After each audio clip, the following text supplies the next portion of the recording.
नाज़रीन, प्रोग्राम रुपया पैसा में आपको खुशामदीद कहते हैं। अब वो लफ्ज़ कहना नहीं चाहिए, ताजिर सनतकार सरापा एहतिजाज। और बात यह है कि उसमें फिर कह दिया ताजिर सनतकारों ने कि जनाब FBR ने जो नई रेगुलेशंस बनाई हैं उनको सामने रखते हुए इनको काबिल कबूल नहीं है। ये कहते हैं साहब ये जो कवानीन बने हैं इन कवानीन को ही तब्दील कर दिया जाए, ख़त्म कर दिया जाए, तहलील कर दिया जाए। उसकी वजह ये है कि उसमें फिर खौफ है कि खुदा न खास्ता कल पकड़ धकड़ ना हो, और फिर FB के इख्तियारात कभी बढ़ा देते हैं, कभी कम कर देते हैं। यार यकीन करो मुझे पागल कर दिया है, मुझे समझ में नहीं आता। कोई एक शख्स आता है विजनरी, वो कहता है मैं इख्तियारात कम कर दूंगा, फिर दूसरा आता है कहता है कि जी मैं इख्तियार बढ़ा दूंगा। यार ये फुटबॉल ना बनाए इस मामले को। फिर उसके बाद मुझे ये बताएं, जो एशियन डेवलपमेंट बैंक ने रिपोर्ट दी, उन्होंने कहा यार आपने फालतू के अंदर टैक्स पेयर्स बेस बढ़ा दी। आपका टैक्स तो टैक्स पेयर्स के नंबर से बड़ा ही नहीं है। टैक्स पेयर तो आपने बिला वजह ऐसी घसीट घुसूट के जाल में फंसा दिया सैलरी स्ट्रक्चर में। ठीक है, आपने पकड़ा कम सैलरी वालों को, बोला भाई तुम टैक्स पेयर बन जाओ, उन्होंने फाइल कर दी, आपने डिस्को डांस शुरू कर दिया, हमने टैक्स पेयर की तादाद बढ़ा दी। असल में क्या है कि सर यहाँ पे ना आवे का आवा बिगड़ा हुआ। मैं आपको मसला बताता हूँ, सुनो ना, साथ में मसला बता रहा हूँ ना तुमको। क्या है, तुम्हारा भी टैक्स कटेगा। क्यों का टैक्स कटेगा? टैक्स कटेगा, टैक्स क्यों कटेगा? अब इसको थोड़ा सा हमें समझना है कि यार एक कॉमन मैन है जिसकी सैलरी बिल्कुल सबसिस्टेंस लेवल पर है। Don't waste your and his time by charging them tax. That's how I think about things, but that's not how you think about things. Because unfortunately, English में बोलूंगा, this country and its people lack the vision to become a developing power house. यार ये power house मुंह से निकल गया। यहां पर फिर मेहमान का भी तारुफ करा देते हैं। यहाँ पर हमारे साथ मौजूद हैं जनाब परवेज़ हारून मद्रासवाला साहब, पाकिस्तान ऑस्ट्रेलिया बिजनेस फोरम के ये सरबराह हैं और भी मारूफ ताजिर सनतकार तंजीमों के अंदर मुतहरिक रहते हैं। एक बड़े एक्टिव फॉरेन इन्वेस्टर को पाकिस्तान में लाने के प्रपोनेंट हैं, लाए भी हैं। वेलकम करता हूँ सर आपको। क्यों? बहुत शुक्रिया अली भाई। बात ये है कि परवेज़ हारून मद्रासवाला साहब, मेन जो हमारे लिए चैलेंज इस वक्त खड़ा हुआ है वो ये है कि ताजिर सनतकार कहते हैं हम सरापा एहतिजाज। एक मेरा बड़ा मुश्किल सवाल, मेरा नहीं ख्याल कि आज तक मुशर्रफ को भी इतनी अनचेक्ड अथॉरिटी दी गई हो जितनी इस करंट गवर्नमेंट को दी गई। इन्होंने स्याह किया, सफ़ेद किया, आपने कभी क्रिटिसाइज नहीं किया। प्रॉब्लम ये थी, when you allowed them to do everything then eventually they came for you. I think that businessmen and industrialists need to remember that their loyalty lies with Pakistan as a country. It does not lie with any government in place. ये मेरा ख्याल है। If you give them too much liberty, they will start dominating you. मेरा ऐसा ख्याल है। क्या कहते हैं आप? देखें अली भाई, जब आप डॉक्टर के पास जाते हैं ना इलाज के लिए, तो वो भी शुरू में ये नहीं कहता है कि मैं आपकी सर्जरी करूँगा। वो पहले आपको मेडिसिन देता है, हल्की वाली, ताकि वो कहता है कि यार मेडिसिन दे के काम हो जाता है ना, तो फिर सर्जरी करूँगा। अब या हमारे यहाँ जो अभी जो बैठे हुए हैं वो क्या कह रहे हैं कि यार डायरेक्ट सर्जरी कर लो, चीर फाड़ दो, ठीक है ना। और जो भी गट्स है ना वो निकाल के देखते हैं कि वो पाक है कि नहीं, कि उनको जमजम से धुलाना है, क्या करना है। तो ये इनका ऑब्जेक्टिव है कि चीर फाड़ दो।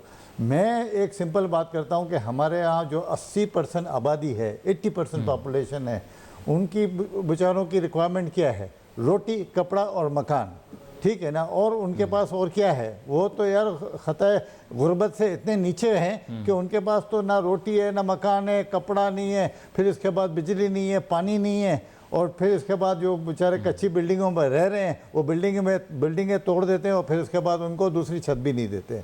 फिर इसके बाद 12% पॉपुलेशन है जिसके पास अभी आपने फरमाया कि भाई वो सैलरीड क्लास हैं, उनके पास से तो ज़बरदस्ती आप टैक्स ले लेते हो, और अपनी सैलरी के जो एम्प्लॉई होते हैं ना उसकी तादाद बढ़ा के आप कहते हैं कि भाई हमने टैक्स पेयर बढ़ा दिए, और वो आंखों में धूल डालने वाली बात है। अब फॉर एग्जांपल फिर इसके बाद हमारे पास 8% पॉपुलेशन है जो कि जो है ना कहते हैं कि वो प्रॉपरली जो है ना टैक्स पेयर हैं, या उसको रजिस्टर्ड हैं, या हमारे पास जो कहते हैं ना कि वो फॉर्मल जो है ना वो फाइलर हैं।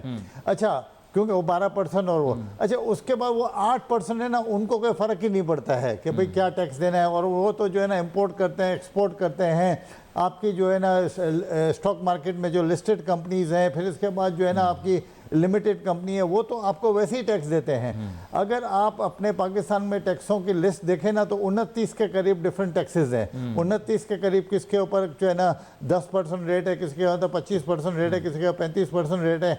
जो भाई वो सब मिला के तो लगता है कि भाई 70-80% तो आप टैक्स दे रहे हैं। अच्छा, फिर उसके बाद आप किसी से पूछे तो सही कि यार इतने टैक्स देने के बाद आपको मिलता क्या है? ना आपके पास रोडें हैं। मैं अगर टैक्स दे रहा हूं और मैं अगर कोरंगी में मेरी फैक्ट्री ना मेरे पास रोड है, ना सेफ्टी है, ना सिक्योरिटी है, मेरे बंदे स्टाफ जो मेरे पास काम करने आते हैं ना, तो वो सुबह जब घर से निकलते हैं कहीं किसी जगह से, तो 1.5 घंटे में जब पहुंचते हैं तो उनकी ऐसी हालत होती है कि जब वहाँ फैक्ट्री में आते हैं ना, तो वो आधा घंटा तो बेचारे शॉक में होते हैं। उनसे कोई काम ही नहीं होता, क्योंकि वो किसी की कमर दर्द कर रही होती है, किसी के साथ क्या होता है, कोई अस्थमा का मरीज़ हो जाता है। वो 1.5 घंटा जो सफ़र करके आता है, जिस तरह की ट्रांसपोर्टेशन अवेलेबल है, जिस तरह की रोडें अवेलेबल है, आप उनसे क्या एफिशिएंसी लेंगे, उनसे किस तरीके का काम लेंगे। फिर जब वो काम ख़त्म होता है 5-5:30 बजे, तो वो जाने की तैयारी होते हैं, वो वापस शौक में चले जाते हैं कि वापस मुझे 1.5 घंटा 2 घंटे की उस सफ़र में जाना है। फिर जब वो घर पे जाता है तो घर में उनके हालात ख़राब होते हैं, कोई बीमार होता है, बिजली नहीं होती है, पानी नहीं होता है, गैस नहीं होता है, पता चलता है कि भाई आज ये चीज़ नहीं है, वो चीज़ नहीं है, जेब में पैसे नहीं होते। अब आप बताएं कि उन लोगों से आप क्या काम ले सकते हैं? वो लेबर जो क्लास है आपको क्या कंट्रीब्यूट कर सकती है?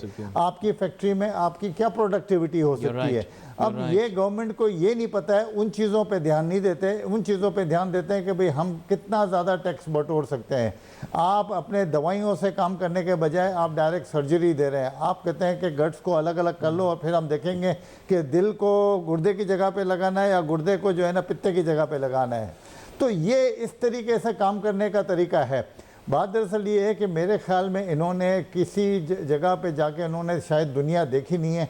जाते हैं बाहर घूम फिर के आ जाते हैं, चाइना भी जाते हैं, जर्मनी भी जाते हैं, घूम फिर के आ जाते हैं। वो ये नहीं देखें कि उनको वो सोशल सर्विस का सेक्टर कितना बड़ा है, वहाँ उनके जो सिटीज़न को कितना ख्याल रखा जाता है, सिटीज़न की परफॉर्मेंस को देखा जाता है, एजुकेशन उनको दी जाती है। बहुत से मुल्कों में जाएँ तो एजुकेशन फ्री होती है। हमारे यहाँ मुल्क में आप देते क्या है? थर्ड वर्ल्ड कंट्रीज की पोजीशन आपसे बेहतर है। आप देते क्या है? आप जो लेने की बातें कर रहे हो तो आप लिस्ट में आप हमें बताओ ना। अच्छा, खुद के खर्चे कम नहीं करते। खुद ने जो अय्याशी की जो इंतहा है, वो खुद तो अय्याशी की इंतहा उन्होंने डाली हुई है। अपना एक पैसा खर्च जो कर रहे हैं वो कम नहीं करना है, और लोगों को कहते हैं और टैक्स दो, और टैक्स दो। और भाई कितना टैक्स दो? 29 तो डिफरेंट टैक्सेस हैं, उसकी लिस्ट बनी हुई है। हर चीज़ में ये भी टैक्स दे दो। आप टूथपेस्ट लेते हैं, आपको टैक्स देना पड़ता है। ओ भाई, तो हम जाएँ तो कहाँ जाएँ? और फिर आपके ऊपर लेबल क्या लगता है कि भाई आप चोर हैं। ठीक है ना? मैं अगर किसी को तोहमत लगाता हूँ ना, मैं किसी अपने स्टाफ को तोहमत लगाता हूँ कि भाई तू चोर है, बगैर सबूत के, वो मेरे पास चाबियाँ फेंक के चले जाए, कल से मैं नहीं आऊँगा। तो यहाँ तो आप बिजनेसमैनों को चोर बोल रहे हैं, आप बिजनेसमैनों के ऊपर ट्रस्ट नहीं कर रहे हैं। अच्छा, ट्रस्ट की बात ये आती है ना कि बिजनेसमैन भी ये कहता है कि चलो यार हम तो टैक्स दे रहे हैं, आप तो बताओ कि आपने जो खर्च किया है ना वो कहाँ इस्तेमाल किया है? आपने जो लोनें ली हुई हैं, इतनी सारी जो लोन ली हुई हैं, उसका इस्तेमाल कहाँ है? दिखता तो नहीं है यहाँ के भाई उन्होंने जो लोन ली हुई हैं उसको किसी पब्लिक वेलफेयर में उन्होंने खर्च किया है। आपके अस्पतालों के हाल देख लें, आपका एजुकेशन सिस्टम का हाल देख लें, आपकी बिजली की डिस्ट्रीब्यूशन देख लें, आपका पानी का सिलसिला देख लें। किसी जगह पे तो आपका अभी जो गवर्नमेंट के जितने भी इदारे हैं आप देख लें, PI है, स्टील मिल है, वो सारे तो ये लोग चला रहे हैं ना। अगर वो इतने ज़्यादा एफिशिएंट हैं, इतने ज़्यादा काम कर सकते हैं, तो वो इदारे फेल क्यों हो गए?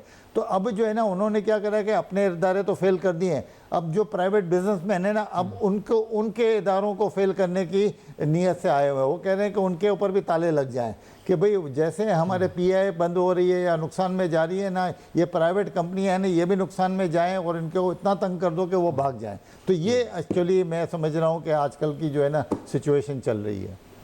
आपने मेरे ख्याल से मामले का इतना आसान खुलासा कर दिया और अपने जज्बात का इजहार भी कर दिया। बुनियादी बात यह है कि अब ये कहते हैं कि हम स्ट्राइक करेंगे ताजे सनतकार बरादरी, और इसके अंदर काफ़ी हद तक यूनिटी आ गई है, क्योंकि अब बात आपको पता है नाजरीन, तब तक हमारे लोग एक्ट नहीं करते जब तक कि बिल्कुल पानी सर के ऊपर से गुजर ना जाए। बिजनेस कम्युनिटी ने बहुत सब्र किया। ये तो खैर काफ़ी अरसे से बोल्ड शोर मचा रहे हैं, हमारे प्रोग्राम में आ रहे हैं, बात भी कर रहे हैं, लेकिन बाकी लोगों की अपनी कंपल्शंस होती है। डोंट ब्लेम देम, उनकी अपनी कंपल्शंस होंगी। जाहिर बात है, he is working on the ground, he is working in his factory, he knows what's going on, so he is bit more emotional when he comes to programs.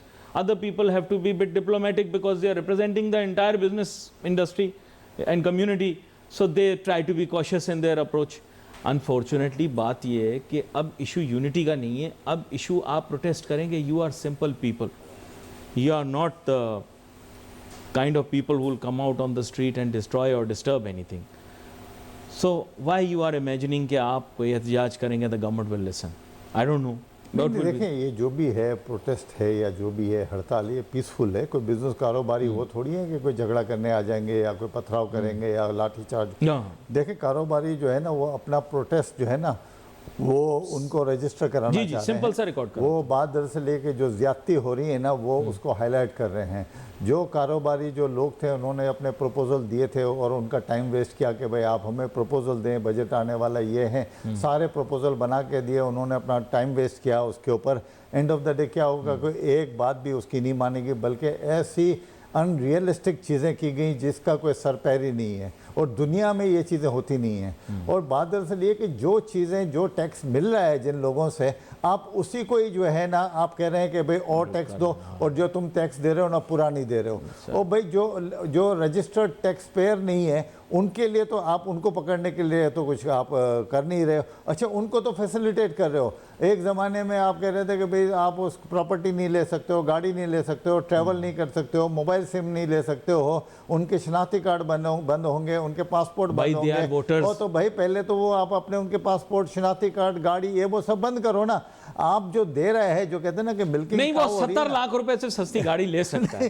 वो 5 करोड़ से नहीं, कम लागत वाला घर खरीद, काऊ दूध दे रही है ना, घर 10 करोड़ वाला दूध दे रही है ना, उसको काट दो। जो काऊ दूध दे रही है ना, उसको काट दो, ठीक है ना, और उसका गोश्त खा लो। ये चल रहा है। जो काऊ दूध दे रही है उसको काट के उसका गोश्त खा लो, और वजन से खा लो, वो ज़्यादा बेहतर है। लीटर से ज़्यादा जो है ना, गोश्त वजन से बिकेगा। सर देखो, आपके तमाम मसाइल का हल मैं आपको सच बता दूं, टैक्स में नहीं है, फॉरेन इन्वेस्टमेंट में है। बुरा ना मानो, फॉरेन इन्वेस्टमेंट एंड ट्रेड के अंदर आपका सोल्यूशन है। टैक्स से आपके मसले का हल नहीं निकलेगा। Tax is a product of economic activity. Unless there is economic activity, there can be no tax और there can be minuscule tax collection. आप अपने केक को बड़ा कर लो, लेकिन आप अपने केक को टैक्स पेयर्स को लाकर बड़ा नहीं करो, बल्कि इकोनॉमी के साइज़ को बढ़ा दो। बुरा ना मानना, जीडीपी ग्रोथ रेट आपकी 2.5% आ रही है। मैं नहीं बोल रहा, बैनुल अक़वामी इदारे बोल रहे हैं 2.5% आपकी आ रही है जीडीपी ग्रोथ रेट। आपको पता है इन्फ्लेशन ज़रा ऊपर नीचे कर दूं तो ये फिगर गायब हो जाएगा। आप जीडीपी ग्रोथ रेट बढ़ाओ ना सर, बुरा ना मानना। आप टैक्स मैं तो मुझसे पूछेंगे ना, मैं आपको बोलूंगा टैक्स आप कम से कम लो, आप जीडीपी ग्रोथ रेट बढ़ाओ। की बातें कर रहे हैं, आम आदमी को उससे नहीं, 80% पॉपुलेशन है ना जो रोटी कपड़ा मकान के चक्कर में है ना, उनको नहीं पता है कि जीडीपी का क्या मतलब है। उनका उससे कोई वास्ता ही नहीं है। उनके लिए आप क्या कर रहे हो? ये सारी बजट की एक्सरसाइज कर रहे हो। आप किस पॉपुलेशन के लिए कर रहे हो? उन 8% लोगों के लिए। और फिर इसके बाद आपका डेवलपमेंट बजट है ही कुछ नहीं, ना होने के बराबर है। आप उनके लिए कुछ भी नहीं कर रहे। बुरा ना मानिएगा, I will be very frank with you. IMF ने कहा डेवलपमेंट बजट काटो, हमने काट दिया। अब हम उसके लिए कुछ भी नहीं कर रहे। आम आदमी के लिए कोई खास चीज़ देखें, आपने एक बात की, फॉरेन इन्वेस्टर, आप कहते हैं कि आपके पास फॉरेन इन्वेस्टर है। भाई आपका लोकल इन्वेस्टर भाग रहा है तो फॉरेन इन्वेस्टर कहाँ आएगा? देखिए, फॉरेन इन्वेस्टर जाता है तो वो ग्लोबली देखता है कि कौन सी इकोनॉमी जो है ना वो परफॉर्म कर रही है। वो इकोनॉमी को देख के आता है, आपके टैक्सेस को देख के आता है कि कौन से टैक्सेस हैं, कितने हैं, आपका बिजली की अवेलेबिलिटी है कि नहीं है। ऐसे आप सोच रहे हैं ना, लेकिन जब मैं बिजनेस, ऐसे तो आप सोच रहे हैं ना, लेकिन जिन बिजनेसमैनों से मैं पूछता हूँ वो तो कहते हैं अच्छी बात है यार, बात यह है कि यहाँ हालात ठीक नहीं, हम अपना पैसा बाहर ले जाते हैं। Maybe you are taking the pain for it ना, but business leaders are not taking the pain for it. They are justifying this, they are saying कि देखो कबूतर भी उड़ जाते हैं वगैरह वगैरह ये वो। अब आप तो फॉरेन इन्वेस्टमेंट लेकर आ रहे हैं ना मुल्क के अंदर, तो आपको पता है ना कि स्पेन से आती है फॉरेन इन्वेस्टमेंट। आपके ख्याल से गोरा ऐसे ही पैसे दे देता है? मेरे ख्याल से तो पता नहीं कितनी जांच परख करता है। मैं कहता हूँ जितनी ये फ्रेंचाइजी, लाइसेंसिंग या फॉरेन इन्वेस्टमेंट या यहाँ फैक्ट्री लगाना तो बहुत बड़ी बात है। वो लोग फैक्ट्री लाके यहाँ पे लगाते हैं, ये लोग फैसिलिटेट करते हैं। तो एक बात कर रहा हूं कि वो ऐसे ही तो नहीं आते ना सर, अपनी ड्यू डिलीजेंस करते हैं, सारी मालूमात करते हैं। आप ट्रेडर्स को बिजनेसमैन का अगर नुमाइंदा बना दोगे तो माजरत फिर फॉरेन इन्वेस्टमेंट नहीं आएगी। अगर आप वो क्या बोलते हैं अपना खोड़ी गार्डन और जो है वो बोल्टन मार्केट के ट्रेडरों को लाकर आप बोलोगे बिजनेसमैन के नुमाइंदे ही हैं, तो फिर बुरा ना मानना, फिर फॉरेन इन्वेस्टमेंट नहीं आती। सॉरी, बुरा ना मानना। देखिए जो अली भाई जो मसाइल चल रहे हैं ना, जो आजकल इशू चल रहे हैं और जो टैक्सेशन के इशू चल रहे हैं ना, वो सबके ऑलमोस्ट कॉमन होते हैं। सर पथारे वालों के नुमाइंदे सॉरी फॉरेन इन्वेस्टमेंट नहीं ला सकते। You have to understand very educated people who have brought foreign investment in the past और are in the process of bringing it, they can do it ना। देखें SIFC बना है ना, तो SIFC में अगर रिप्रेजेंटेशन है ना, तो वो उन लोगों की है जो बड़े स्टेक होल्डर हैं इस मुल्क के, और उन लोगों को सामने वो रखा गया है जिनके बड़े बड़े प्रोजेक्ट्स चल रहे हैं ना, और वो लोगों को सामने लेके आए। और पर वो तो G2G है ना, देखें हाँ बहुत कम B2G प्रोग्राम है, उसके अंदर ज्यादातर G2G प्रोजेक्ट हैं और बड़े बड़े हैं। नहीं, आपके क्या है, आपके वो भी हैं, अपने बिजनेस टू बिजनेस भी है, कोई ना B2B भी है, कोई ऐसा मसला थोड़ी है। आप देखें, बात दरअसल ये है कि आपकी एक गाइडलाइन होनी चाहिए, मगर उस गाइडलाइन में सबसे पहले जो भी फॉरेन इन्वेस्टर आता है गवर्नमेंट के साथ हाथ मिला के शराकत दारी करता है या किसी आम कारोबारी के साथ हाथ मिला के शराकत दारी करता है, उसका मकसद एक ये होता है कि पाकिस्तान में उसको सेफ्टी है कि नहीं है। एक मासूमाना सवाल उलुक मैं आपसे पूछता हूँ, ठीक है? आप एक बिजनेसमैन आदमी है, बाहर फॉरेन बिजनेसमैन के साथ डील करते हैं, etcetera etcetera. Let's put this into your profile, okay? Now the PIA is for sale. You will try to develop a consortium, which is being done already, of course. You will collect some money, you will ask people if they have professional expertise, etc. Your business community of Pathara walas and Khokha walas and shopkeepers, they say, यार ये 10 अरब लगाया इसने, हमको 11 अरब में ये जो भी आइए। अब this is not the way of buying an airline, sir. बुरा ना मानना। This is not the way of buying an airline. ये कोई आप चने छोले का दाम थोड़ी करने, यार ये 10 अरब लगाया इसने, मेरे को बोलते हैं मैं 11 दे देता, इस तरह थोड़ी होता है सर। ये बिडिंग है, आप दे देते 11, किसने मना किया था? नहीं देखिए, जिसको वो तो है कि ड्यू डिलिजेंस होनी चाहिए प्रॉपरली के हुज बाइंग। सबसे पहले तो कि भाई अगर वो उसको रन कर सकता है कि नहीं कर सकता है, क्योंकि देखें फ्लैग कैरियर है ना, पाकिस्तान का झंडा लेके वो कैरियर चलना है आगे जाके ना, तो हमें तो उस कंपनी को या उस बिजनेस मैन को ढूंढना चाहिए जो उस फ्लैग को लेके आगे बढ़ाए और उसका कोई पीछे अच्छा बिजनेस बैकग्राउंड हो, उसका कोई कॉर्पोरेट सॉर्ट ऑफ उसका उसकी नॉलेज हो कि उस बिजनेस को कैसे आगे गोइंग फॉरवर्ड उसको चलाएगा और जो क्राइसिस चल रहे हैं उसमें से उसको निकालेगा और आगे बिजनेस पे लेके आएगा। And I tell you there was a gentleman, captain Ijaz उनका नाम था, if I can recall, he was acquaintance of President Zardari, and people started saying कि देखो यार ये दोस्ती की वजह से ये हो रहा है। ही एक बिरादर इस्लामी मुल्क की एयरलाइन को उन्होंने उनके साथ एक जॉइंट वेंचर सा बना लिया था या जो किया था, I think could have bailed out our airline, Turkish airline. हाँ, हमने इतना क्रिटिसाइज किया उनको, ऐसा कर दिया वैसा कर दिया। यार वो तो भला आदमी था, उसने शायद 10 साल पहले ये बात की थी, 11 साल पहले, 12 साल पहले ये बात की थी। हमने वो भले आदमी को इतना क्रिटिसाइज किया, वो पायलट ही था ना यार, क्या उसका इंटरेस्ट होगा? चलो कोई इंटरेस्ट होगा, उसका अपना गर्ज होगा। उसके बाद तो आपको पता है पाकिस्तान का एक जहाज गायब हो गया। We lost a plane in somewhere, you know, we lost the plane, a whole plane, can you imagine that? और वो एक जर्मन बाबू को लेकर आ गए, जानू जर्मन को, कितने अरसे उसको रखा। जानू जर्मन भी एक आया था, आपको याद होगा। हाँ, वो जहाज लेके चला गया। हाँ, अब वो लेके गया या गायब हो गया, इसमें बहुत सारी, I don't know. I mean, please forgive me. May I take my words back? But I don't know the real story. But we are a country and we should know explicit details of how such things happen. Ji, please. नहीं देखें, अगर ये उस वक्त आज से 10 साल पहले अगर आप PIA को हैंड ओवर कर देते ना, वो जो भी टर्म्स एंड कंडीशन थी, और उस वक्त हमारे लिए बहुत ही, समझ ले कि हमारे लिए बहुत ही आइडियल वो ऑफर थी। और आप कहता हूँ कि वो 10 साल का जो हमारा जो लॉस एक्यूमुलेट हुआ है ना, वो उससे हम लोग बच जाते हैं और वो आज हमारी नेशनल एयरलाइन जो है ना वो परफॉर्म कर रही होती और उसका जो है ना झंडा पूरी दुनिया में जो है ना वो चाह रहा होता। मगर बात दरअसल ये है कि देखें, वो हम लोग डिसीजन तो ले ही नहीं सकते। हमने जो है ना स्टील मिल का बेड़ा गर्क कर दिया और उस वक्त तक बेड़ा गर्क कर दिया, उसकी तनख्वाहें भी दे रहे हैं, फैक्ट्री मिल चल रही है, उसकी मिल बंद हो, प्रोडक्शन नील। एक बात कर रहा हूँ, tell me the business sense in it. Factory बंद है, मिल बंद है, प्रोडक्शन नील है, सैलरियां एक्यूमुलेट हो रही हैं, आई डोंट नो किस हद तक हो रही हैं कि नहीं हो रही, अभी हो रही हैं, कंटिन्यूस हैं कि नहीं है, but tell me the business sense in it. फिर मुझे किसी ने बताया, वंस वेंट देयर, जैसे he is a very kind man, at that time the chairman of Pakistan Steel was also a very kind man. He invited me to his office. He told me about things. He told me how things were working. He was a good man. भले आदमी मैं उनका नाम नहीं ले रहा जानबूझ के. He was a professional man who was in Pakistan Steel.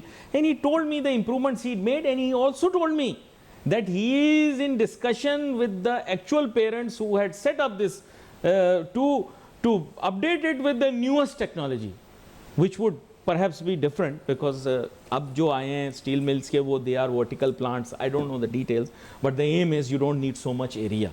You need lesser area and you can have higher production.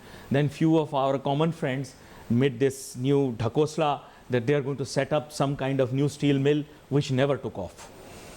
देखो ये हमारी अपनी भी गलतियां हैं। परवेज साहब आपको मानना पड़ेगा, फॉरेन इन्वेस्टर केम, सऊदी अरब के साथ आपका एक हुआ था त्वार की स्टील मिल आया था, फॉरेन इन्वेस्टर आया था। दरअसल ये देखें, ये सारी चीजें जो है ना वो टाइमली डिसीजन होता है। But why did it fall flat? It was a fairly straight forward project. अगर आप देखें कि भाई अगर स्टील मिल में आप अपने बंद मिल पे आप दे रहे हैं, सैलरी दे रहे हैं, तो आप ये देखें कि आपके पीआई में कितना स्टाफ है। आपको जितने आपके पास जहाज हैं, आपके पास 10 टाइम्स ज़्यादा स्टाफ है। अगर देख लें कि भाई एक पार्टी इंसेंटिव मांगती है फॉरेन इन्वेस्टमेंट के लिए, परवेज मद्रास वाला साहब दे दो इंसेंटिव, दे दे, बिल्कुल देना चाहिए। जो 20,000 लोगों को नौकरी पे रख रही है, आप इंसेंटिव दे दो यार। मगर वो बात दरअसल ये है कि जब वो आ जाता है ना तो बाद में आप उसकी टांगे भी तो खींचने शुरू कर देते हो, फिर वो भाग जाता है। तो बात दरअसल ये कि जब वो टेक ऑफ करने की पोजीशन में आता है, आपकी या तो गवर्नमेंट चेंज हो जाती है, आपके जो लॉस चेंज हो जाते हैं, आपका बजट दूसरा आ जाता है। हर साल हर 6 महीने के बाद आपका बजट आता है, आपके बजट में नई पॉलिसी आती है, आपके नए टैक्सेशन सिस्टम आपके चेंज हो जाते हैं, आपकी पॉलिसीज चेंज हो जाती है, आपकी इन्वेस्टमेंट पॉलिसी ये कल बोल रहे हैं, तो मैं नाम नहीं लेता। आप बंदा करे तो क्या करे, बंदा जाए तो कहाँ जाए? आप मुझे सच बताएं, आप फॉरेन इन्वेस्टर को जानते हैं, फॉरेन इन्वेस्टर्स को जानते हैं, फॉरेन इन्वेस्टमेंट की वैल्यू को जानते हैं। भाई ये जो बोल रहे हैं कि वो जो ग्रुप है आपका जीसीसी के अंदर, वो उसने हमारे $400 मिलियन नहीं दिए। बुरा ना मानना यार, $400 मिलियन उनके लिए पीनट्स हैं। उनका $1 ट्रिलियन से ऊपर अब सॉवरन फंड चला गया है, $1 ट्रिलियन से ऊपर, खरब डॉलर। और आप मुझे बताओ, आप बोल रहे हो 300-400 में, आपके $300-400 मिलियन देना उनके लिए जोक है। वो यार कोई बाहर से आ रहा है, उसको जहाज दे रहे हैं, हम कह रहे हैं जहाज लेते हुए जाओ वापस, उसके साथ बिलियंस ऑफ डॉलर्स की डील्स कर रहे हैं, साइन कर रहे हैं वहां पर, कह रहे हैं वी कमिट। आपके 300-400 मिलियन डॉलर क्यों रखेंगे? आप ये बात मानो कि आप उनके लिए आसानियां पैदा करो, 300-400 मिलियन डॉलर किसी और प्रोडक्टिव मंसूबे में लगवाओ। डोंट आस्क फॉर के जी प्रीवियस पेमेंट आपने नहीं दी तो आप दें। यकीन करो ये 300-400 मिलियन डॉलर आप लोग चाहिए कि आप अपनी एयरलाइन में लगवा दो। आप ये जो बोल रहे हो ना, हमें प्लाट के पैसे दे दो, हमें ज़मीनों के पैसे दे दो, यार ये उनके लिए आप मुझे सच बताएं, वहां पर एक construction project billions of dollars के अंदर जा रहा है। हाँ बिल्कुल। नहीं देखिए, हमारे अली भाई, मैं आपको अभी एक चीज़ का खुलासा कर दूं कि हमारे पास जो है ना अपॉर्चुनिटीज़ बहुत ज़्यादा हैं। हमारे पास एक तो पॉपुलेशन है, हमारे पास यंग पॉपुलेशन है, हमारे पास जो भी आप चीज़ यहाँ बनाओगे ना तो उसकी खपत है, लोग लेने वाले। फिर इसके बाद हमारे पास इतनी फर्टाइल लैंड है, हमारे पास माइंस एंड मिनरल्स हैं, हमारे पास अंदर ज़मीन में इतने ख़जाने हैं। मैं समझता हूँ कि अगर हम ये सारी चीज़ों को, हमें कोई रॉकेट साइंस करने की ज़रूरत नहीं है, हमें कोई इसके ऊपर कोई ज़्यादा बहस करने की ज़रूरत, हम सिर्फ इन चीज़ों को फोकस करें और इनका फ़ायदा उठाना शुरू कर दें, तो मैं समझता हूं कि हम अपने मुल्क को जो है ना बहुत जल्दी विदिन 2 to 3 years हम इसको कहते हैं ना कि ट्रबल से निकाल के ना तो हम इसको एक सही डायरेक्शन में डाल सकते हैं। लेकिन पेशकार मुझे कह रहे हैं सब्जेक्ट टू कि भाई हमारी पॉलिसी जो है ना वो कांस्टेंट रहें, हमारे टैक्स के लॉज जो कांस्टेंट रहें। एटलीस्ट आप 5 से 10 साल तक जो है ना उसको फ्रीज कर दो कि भाई there will be no change. आप लेकिन पेशकार मुझसे पूछ रहे हैं कि परवेज मद्रास वाला साहब से ये पूछें कि वो फॉरेन इन्वेस्टमेंट लेकर आ रहे हैं, लेकिन उनका अकाउंटेंट कमरे में आ जाता है, गोरा सामने बैठा होता है और उस कॉन्वर्सेशन को इंटरप्ट करके ये कहता है सर ये 2 लाख रुपए की कैश इनवॉइस आ गई है, अगर ये हमने इसके अंदर फलाना डॉक्यूमेंट ना दिया तो फिर हमें जो है वो पकड़ लिया जाएगा, तो या हम उसकी वजह से पकड़ में आ जाएंगे। तो आप मुझे बताएं फॉरेन इन्वेस्टर क्या कहेगा? वो कहेगा यार 2 लाख रुपए $600 के लिए, $670 के लिए आज परवेज मद्रास वाला साहब अपने 2-3 घंटे निकालेंगे ताकि ये 2 लाख की कैश इनवॉइस जो है इसको किसी तरह ठीक करें। बताएं मुझे। नहीं, अगर वो देखें ना कि अगर आपके किसी स्टाफ ने बाय मिस्टेक उसने किसी को वो पेमेंट कर दी या किसी ने पेमेंट जमा करा दी, तो वो तो आपको, आपके जो मालिक को जो है ना वो आएगा और पकड़ के ले जाएगा और उसको जेल कर देगा। ये हाइपोथेटिकल भी नहीं कर सकते। देखिए ये हाइपोथेटिकल, देखिए इफ्स एंड बट्स हैं, वी शुड, देखिए मैं एक आपके I will put your panic to rest, जो हमारी बिजनेस कम्युनिटी, देखो this is a discretionary power I will assume, and ये डिस्क्रेशनरी पावर को यूज करने के लिए भी अब 3 चेक्स एंड बैलेंसेस इन्होंने लगाए हैं एफपीआर वालों ने, ठीक है। प्रॉब्लम सिर्फ इतनी है कि despite those checks and balances एक बिजनेसमैन को रात को नींद नहीं आएगी, और मैं कहता हूं कि if someone can not have a peaceful sleep, वो आपके मुल्क के अंदर कभी इन्वेस्टमेंट नहीं करेगा, बुरा ना मानना, दिस इज अ फैक्ट। एक आदमी हर चीज उसे बर्दाश्त है, उसकी रात की नींद छीन लोगे ना, वो मुल्क में पैसा नहीं लगाएगा। मैं तमाम लोगों से, जितने डिसीजन मेकर्स हैं, सबसे ये रिक्वेस्ट करता हूं कि देखो, give businessman a piece of mind, let them have a decent sleep at night, and I can assure you they'll put money into Pakistan.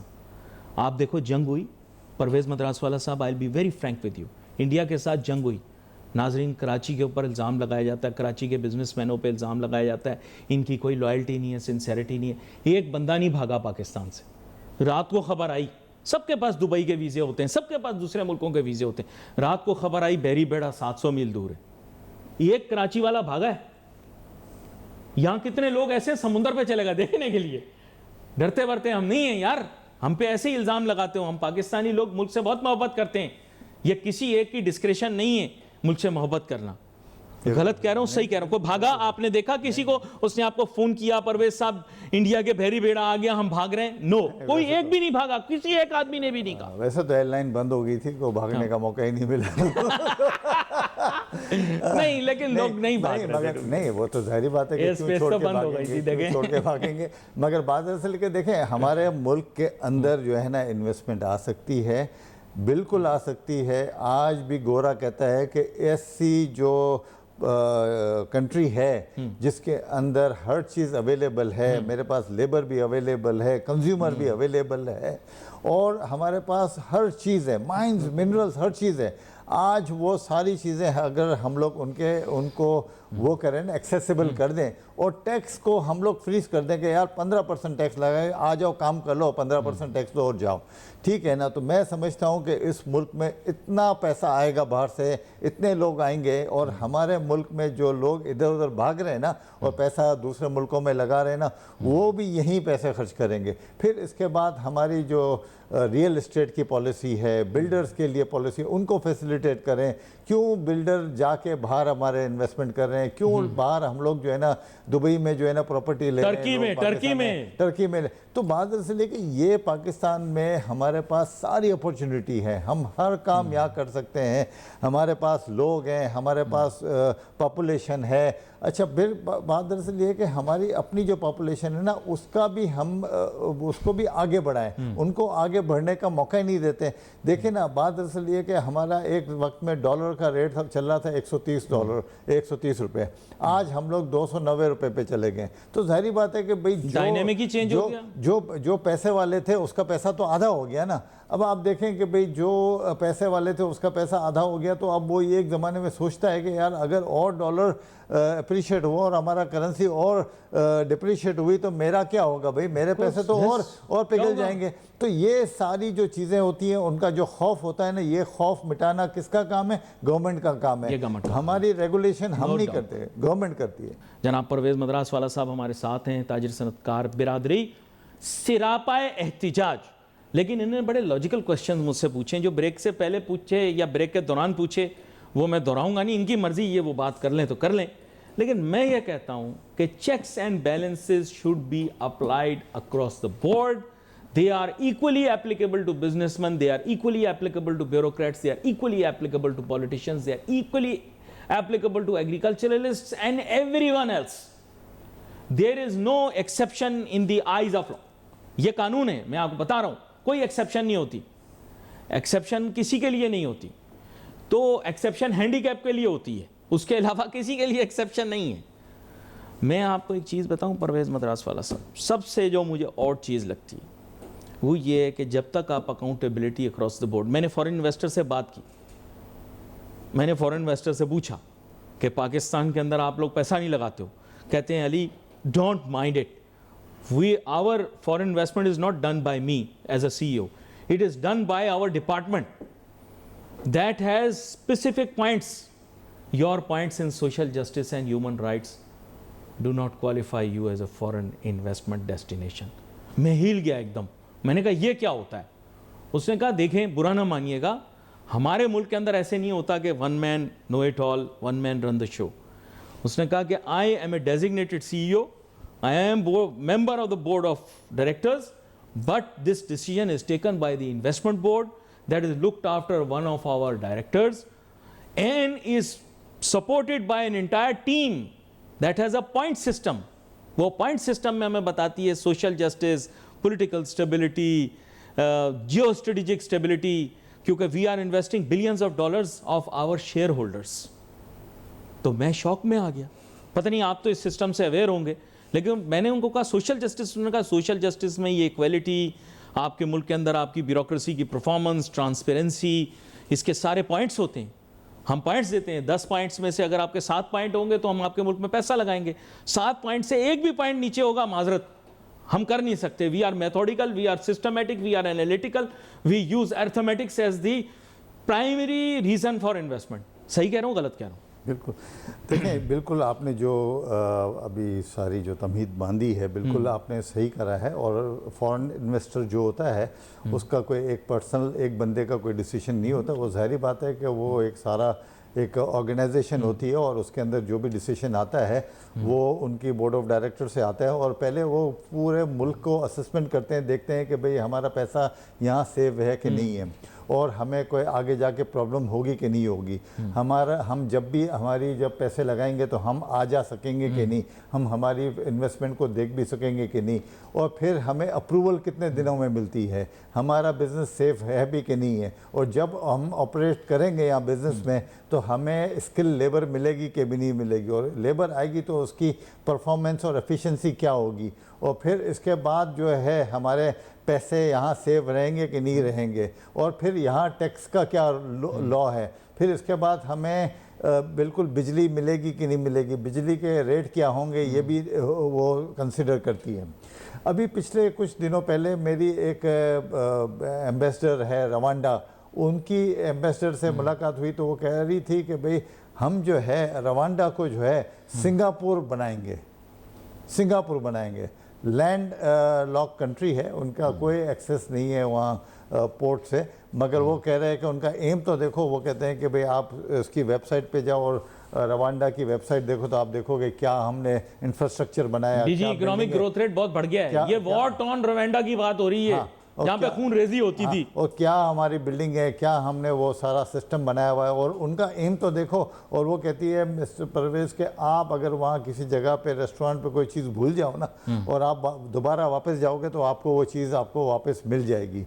तो हम तो ये समझते हैं यार अफ्रीका है, वहाँ तो सारे चोर होते हैं, वहाँ तो सारे करप्शन होती है और दूसरे मुल्कों में गड़बड़ करते हैं, अपने यहाँ बिल्कुल ठीक है। तो अब आप देखें कि भाई आप उस कंट्री ने एक एम बनाया जो बिल्कुल जहाँ खूरेजी होती थी और जहाँ वो कत्ल व गारत होती थी, और वहाँ आज देखें कि भाई वो किस तरह से प्रोग्रेस कर रहा है।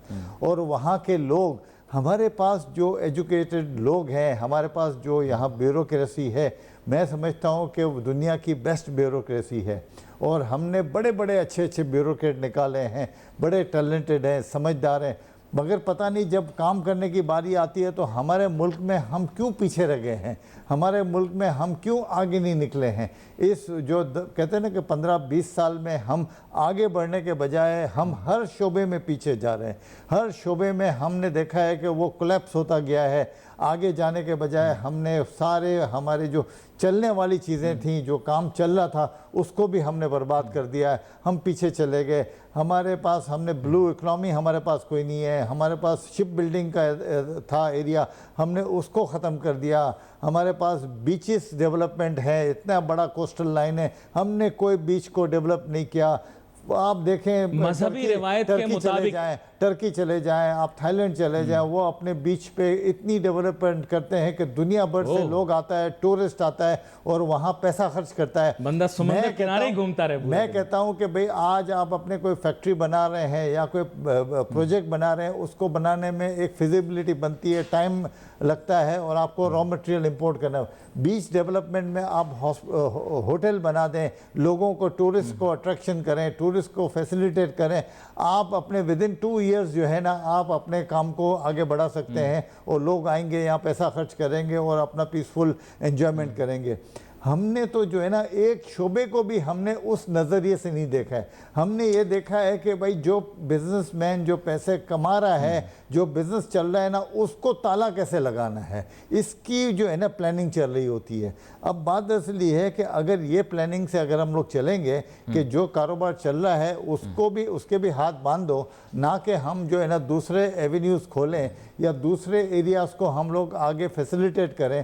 फैसिलिटेट नहीं करना है, उनको तंग करना है। देखें, मैं ये नहीं कहता हूँ कि भाई हमारे सारे इदारे जो है ना करप्ट हैं या सारे इदारे में लोग ख़राब हैं या कोई जा रहे कहते हैं ना कि जो टैक्समैन है वो हमारे सारे ख़राब हैं या वो गलत काम करते हैं। नहीं, देखिए बात दरअसल ये कि पॉलिसी आती है ऊपर से। अगर वो क्या करते हैं कि वो तो पॉलिसी से चलते हैं ना, वो होता है कि हमारे साहब ने हमको ये बोला है, असेंबली में ये पॉलिसी पास हुई है, अब हमें तो करना है। आप उनको तो ब्लेम नहीं कर सकते ना, वो भी इंसान है। मगर बात दरअसल ये कि अगर आपने गलत पॉलिसी बनाई है जो बिज़नेस फ्रेंडली नहीं है, तो आप बताएंगे कौन आएगा यहाँ पैसा लगाने के लिए और कौन यहाँ जो है ना सर्वाइव करेगा इस माहौल में। तो यहाँ तो सर्वाइवल का इशू आ गया है और कुछ नहीं है। नहीं, ये आपने जो बात की है मैं इस पर्सपेक्टिव को अंडरस्टैंड कर पाया हूँ, लेकिन अब चूँकि I am summing it all up, अब let me become very very objective in my nature, in my approach.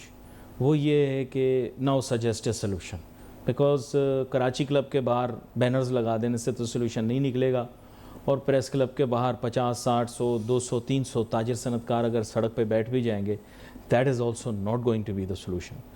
आपने जैसे कहा कि ऑनर्स ऑफ द रिस्पॉन्सिबिलिटी और weight of the responsibility lies on the government, इसके माने ये है कि गवर्नमेंट प्रोएक्टिव अप्रोच ले। पॉलिसी तो वो बनाते हैं ना, हम आप और हम थोड़ी बनाते हैं, तो दैट मींस थोड़ी बनाते हैं। Government will have to take a step forward rather than businessman industrialist, क्योंकि मैं ये जानता हूँ कि यही आउटकम हो सकता है, इससे ज़्यादा आउटकम कोई नहीं हो सकता। कोई एक दिन दुकान बंद कर लेगा, 2 दिन दुकान बंद कर लेगा, कोई एक दिन फैक्ट्री बंद, इनको पूछे ना आप, एक दिन ये फैक्ट्री बंद करते हैं, क्या ये अफोर्ड कर सकते हैं? इनको मुलाजमीन को नौकरी पे जिसको रखा हो उसको पैसे तो देने पड़ेंगे, देनी पड़ेगी ना। तो अगर आप एहतजाज का बोलेंगे एक दिन फैक्ट्री बंद कर सकते हैं, 2 दिन फैक्ट्री बंद कर सकते हैं, फिर वही बात आ गई ना, it's a question of survival. They can't shut it down permanently. I mean not everyone is in the business, जो कि ये लोग बिजनेस में बुरा ना मानिएगा, दुकानदारी के कारोबार में या मिलों के कारोबार में जहाँ पे आपकी सीजनल एम्प्लॉयमेंट होती है, बहुत सारी फैक्ट्रियाँ ऐसी हैं जिसके परमानेंट एम्प्लॉइज़ होते हैं या ऐसे एम्प्लॉइज़ होते हैं जिनको आप नहीं कह सकते कि भाई घर बैठ जाओ। तो मे बी ऐसे इंडस्ट्रीज बिजनेसमैन बहुत उछल रहे हैं, उचक रहे हैं कि जी हम बंद कर देंगे, जो बिजनेस नहीं करना चाह रहे हैं या who are in a very difficult situation. लेकिन बहुत सारे बिजनेसेस ऐसे हैं जिनको रन करना है, उनके ऊपर बहुत सारे लाइवलीहुड्स डिपेंड करते हैं, उनका अपना लाइवलीहुड डिपेंड करता है। तो इट इज़ नॉट दैट जितने अखराजात होते हैं ना, वो जितने बंदे के खर्चे बढ़े हुए होते हैं उतनी उसको तनख्वाह मिल रही होती है। That's a logical thing. तो कारोबारी भी जो है, अगर वो महीने के कमा रहा है 5 करोड़ रुपए, तो भाई फिर उसने अपने खर्चे भी रखे होते हैं 4.5-6 करोड़ रुपए। सही बोल रहा हूँ, गलत बोल रहा हूँ? उसका अपना लाइवलीहुड भी उस पर डिपेंड है। जब हमारा रॉ मटेरियल यहाँ क्या है, पाकिस्तान में आपका क्या रॉ मटेरियल बन रहा है? सारा रॉ मटेरियल बाहर से आता है। आपके यहाँ मशीनरी कहाँ से आती है? बाहर से आती है। आप बिजली खर्च करते हैं, उस पर टैक्स लग जाता है। तो बात देखिए, टैक्स तो कोई देने के लिए कोई इंकारी तो नहीं कर रहा है ना, हर जगह से टैक्स दे रहे हैं। तो बात दरअसल ये है कि अगर import, government should take a step forward. हाँ, तो अगर इम्पोर्ट हो रहा है तो आप ऐसा करो ना कि भाई इम्पोर्ट पे चलो जो टैक्स हो रहा है उस पर 2% ज़्यादा ले लो, ठीक है, छोड़ दो, चलो ठीक है ना। बात ख़त्म कर लो। अब ये इस तरीके से आप किसी के पीछे पड़ जाना और इतनी सारी मशीनरी को डिप्लॉय कर देना और कहना है कि भाई नहीं, बिजनेसमैन ने कैटेगोरिकली कह दिया कि ये एक्सेप्टेबल ही नहीं है, जिस भी शक्ल के अंदर आए हमें ये वाला कानून, ये वाला सिस्टम एक्सेप्टेबल नहीं। गवर्नमेंट तो कह रही है कि भाई ये तो हमने असेंबली से पास कराया है, ये तो अब दोबारा असेंबली बैठेगी और हमें सारे जो हैं असेंबली में बैठ के जितने भी हमारे मिनिस्टर्स या हमारे सारे मेंबर्स हैं वो आके नहीं, और कानून भी तो आधी रात को पास किए हैं ना, तो ये भी पास कर लें। वो करेंगे तो फिर आगे बात बढ़ेगी। मगर मेरे कहने का मकसद ये है कि व्हाई दिस हरासमेंट यार, आप बिजनेसमैन को फैसिलिटेट करो, ऐसे कोई सोल्यूशन ढूंढो कि जिससे जो है ना आप डायरेक्ट टैक्स ले लो, इनडायरेक्ट टैक्स ले लो कि चलो हम आपकी इंपोर्ट पे इतना टैक्स लगा देते हैं, हम आपकी बिजली के ऊपर इतना टैक्स लगाते हैं, बात खत्म होगी, चलो ठीक है, उसको कोई रिफंड नहीं मिलेगा और हम इसको फाइनल सेटलमेंट कर लेते हैं, आप अपना बिजनेस करो, आपको कोई नहीं पूछेगा। ऐसे करो ताकि वो एक जगह पे फोकस हो जाए और फिर 5 से 10 साल तक जो है ना पॉलिसी दे दो उनको कि यार देखो फर्स्ट ईयर ये होगा, सेकंड ईयर ये होगा, थर्ड ईयर ये होगा, 5 साल में ये होगा, फिर इसके बाद 5 साल के बाद अगले 5 साल ऐसे होंगे।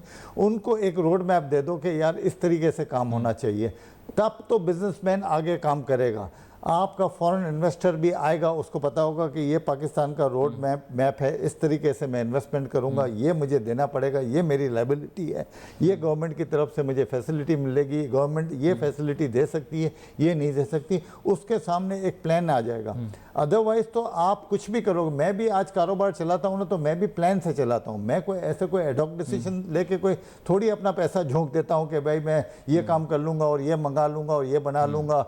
देखें, कोई चीज़ बनाने के लिए मुझे उसकी मशीन बनानी पड़ती है, वो बनाने के लिए मुझे वो एडिक्वेट मुझे पावर चाहिए, एनर्जी चाहिए, मुझे वो चीज़ बनाने के लिए मुझे वो लेबर चाहिए, मुझे वो टेक्नीशियन चाहिए जो उस मशीन को चलाएगा, मुझे वो सामान बनाने के लिए मुझे बाहर से रॉ मटेरियल मंगाना है और कहाँ से कौन सी सोर्स से मंगाना है वो मुझे आइडेंटिफाई करना पड़ता है, ताकि वो चीज़ जब मैं मंगाऊँ तो मेरे वारे में आए और मैं पाकिस्तान में बैठ सकूँ। ये सारी मुझे एक्सरसाइज करने के बाद तो मैं एक प्रोडक्ट बनाता हूँ और मैं अपनी फैक्ट्री चला सकता हूँ। और अगर गवर्नमेंट वो सारे जो प्लानिंग मैं कर रहा हूँ और फिर पता चला कि 1 साल के बाद बजट आया, वो सारा गवर्नमेंट ने जबरदस्त कर दिया मेरी प्लानिंग को, तो मैं तो वहीं का वहीं रह गया ना। और जो मैंने पैसे लगाए थे उसकी इनिशियल जो मैंने अपनी प्लानिंग में या फिजिबिलिटी में, वो पैसे तो मेरे ज़ाया हो गए ना। तो अगर ये एक रोड मैप बना के मिल जाए गवर्नमेंट को, या गवर्नमेंट उसके साथ फैसिलिटेट कर दे, या बिजनेसमैन को बिठा के बोले कि भाई आप बताओ आप क्या चाहते हो, तो आगे बात बढ़ेगी। अगर आप ये कहें कि यार हम सही हैं और आप गलत हो ना, तो ये मामला जो है ना अब ज़्यादा चलने वाला नहीं है। ये इसका सोल्यूशन जो है वो बड़ा पायदार किस्म का निकालना पड़ेगा। और जैसे कि परवेज़ मदरासवाला साहब ने बताया कि ये नहीं हो सकता कि आप रिसेप्टिव ना हो। मैं आपको अभी बता सकता हूँ कि मेरा अपना एक्सपीरियंस ये बताता है कि business community can not do it alone and they can not protest. I will be very Frank, and if they do protest it will be bad for this country, it's not good for this country. These people cannot shut down their businesses, they cannot shut down their factories, they should not do it। क्योंकि देखो हमारा मुल्क एक नाजुक दौर से गुजर रहा है, we are going through a difficult time, we cannot afford such things, not at this moment, not at this time। इस वक्त पर हमें कोशिश ये करनी है कि we mend bridges, यानी पुल जो है वो हमें तामीर करने हैं, तोड़ने नहीं है। आवाम का हुकूमत के साथ राब्ता बरकरार रहना चाहिए। मुझे पता है इस वक्त ऐसा निज़ाम है कि जमहूरी हुकूमत जिस भी शक्ल के अंदर मौजूद है, शुतर बे मुहार है, उसको कोई पूछने वाला नहीं। अगर ज़रा सा भी आप गवर्नमेंट को क्रिटिसाइज़ करते हैं तो गवर्नमेंट ये प्ली ले सकती है कि जी आप अनरेस्ट क्रिएट कर रहे हैं, आप प्रॉब्लम क्रिएट कर रहे हैं, आप ये, यानी ऐसे हालात कभी पाकिस्तान में नहीं रहे। इसके ज़िम्मेदार ऑब्वियसली पहले की अपोजिशन या फिर उससे पहले जो हुकूमत थी वो भी है, क्योंकि उन लोगों ने ऐसी सिचुएशन क्रिएट कर दी कि आज हम गवर्नमेंट पर क्रिटिसाइज़ भी नहीं कर सकते। गवर्नमेंट ने आड़ी टेढ़ी उल्टी सीधी इकोनॉमिक पॉलिसीज़ बनाई, लेकिन आप और हम चुप रहे। क्यों? क्योंकि हम इस मुल्क से मोहब्बत करते हैं। हमने कहा चलो we will come out of this bad time.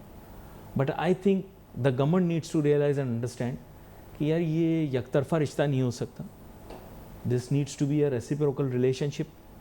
Secondly ये है कि आई वुड एडवाइज़, बुरा ना मानिएगा, आई वुड एडवाइज़ कि इसहाक डार साहब को आप दोबारा से रीइंट्रोड्यूस करें सिस्टम के अंदर। इसहाक डार साहब डिप्टी प्राइम मिनिस्टर हैं, डिप्टी प्राइम मिनिस्टर होने के नाते फाइनेंस उनके परव्यू के अंदर आप शामिल करें। मैं ये नहीं कहता कि आप इख्तियारात किसी से लें या किसी को दें, बट आई थिंक कि he knows that he is public representative, and politics जो होती है ना वो इंसान को मजबूर करती है कॉम्प्रोमाइजिंग होने के लिए.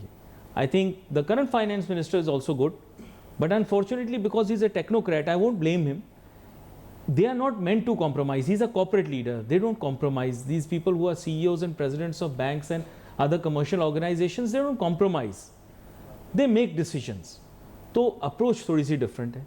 तो मेरी बात का बुरा ना मानिएगा, मैं सिर्फ ये चाहता हूँ कि इसहाक डार साहब को एक और ज़्यादा एक्टिव रोल दिया जाए, और मेरे ख्याल से शहबाज शरीफ साहब भी यही चाहते हैं, नवाज शरीफ साहब भी यही चाहते हैं. और भाई आपका ऐसा फनकार है कि कैसी भी उल्टी सीधी गुफ्तगू कर दे, आखिर में ऐसा काम करके जाता है कि कोई शिकायत कर ही नहीं सकता कि किया गया. कंक्लूडिंग रिमार्क्स सर आप दें फिर मुझे. देखें अली भाई, आपने बहुत अच्छी बात की कि हड़ताल जो है वो मसले का हल नहीं है. बात दरअसल ये है कि देखें हमारी जो ताजिर बिरादरी है उन्होंने बड़े एफर्ट किए, बड़ा नेगोशिएट करने की कोशिश की, मगर जब वो उनकी बात नहीं सुनी गई तो उनको मजबूरन जो है ना ये फ़ैसला करना पड़ा. और ये कोई मसले का हल नहीं है. देखें इसमें हमारी जो इकनॉमी को बड़ा नुकसान होता है. हमारी इकनॉमी बिल्कुल अगर बंद हो जाती है तो आप देखें कितना ज़्यादा नुकसान होगा. और ये जब इम्प्रेशन बाहर जाता है, पाकिस्तान से बाहर जाता है, तो वो भी बड़ा नेगेटिव इम्प्रेशन लेते हैं कि देखें किन मसलों पे ये हड़ताल कर रहे हैं.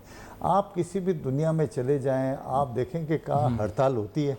आप कैलेंडर उठा लें, आप यूरोप में जितनी भी आपकी जो कंट्रीज़ हैं उसकी आप कैलेंडर हॉलीडेज़ का उठा लेंगे, कितनी हॉलीडेज़ करते हैं, उसमें हड़तालें कितनी होती हैं, नॉन परफॉर्मिंग जो है ना जो डेज़ ऑफ होते हैं वो कितने होते हैं.